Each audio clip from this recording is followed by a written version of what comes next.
दो अजीब से दिखने वाले जीव खाने में व्यस्त थे।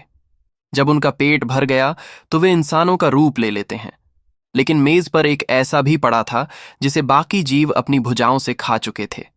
असल में ये जीव पैरासाइट कहलाते हैं, ऐसे एलियन जो इंसानी भोजन पर जीते हैं।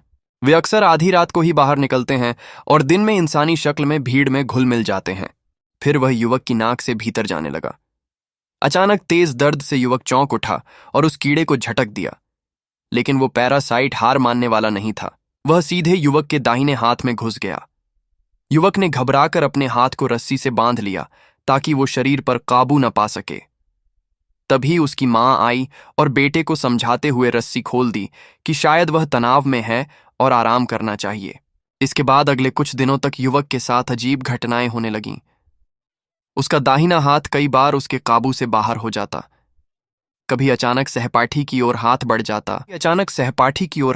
जाता, कभी कक्षा में दूर गिरी चीज को बिना छुए उठा लेता। धीरे धीरे उसकी हथेली पर एक छोटी सी आंख उग आई। यासा में उसने चाकू उठाया, पर तभी उसका हाथ अचानक एक राक्षसी शक्ल में बदल गया। युवक बुरी तरह डर गया, लेकिन कुछ पल बाद वह हाथ एक छोटे से प्यारे जीव में बदल गया। रुक गया। अब वह युवक के दाहिने हाथ में ही रहकर उसके साथ सह अस्तित्व में है। वह युवक से किताबें और लाइब्रेरी ले जाकर इंसानों की भाषा और इतिहास पढ़वाने लगा, लेकिन सारे पैरासाइट इतने शांत नहीं थे। एक सुबह युवक की आंखें अजीब ढंग से घूमने लगीं। उसने अपनी पत्नी पर हमला कर दिया।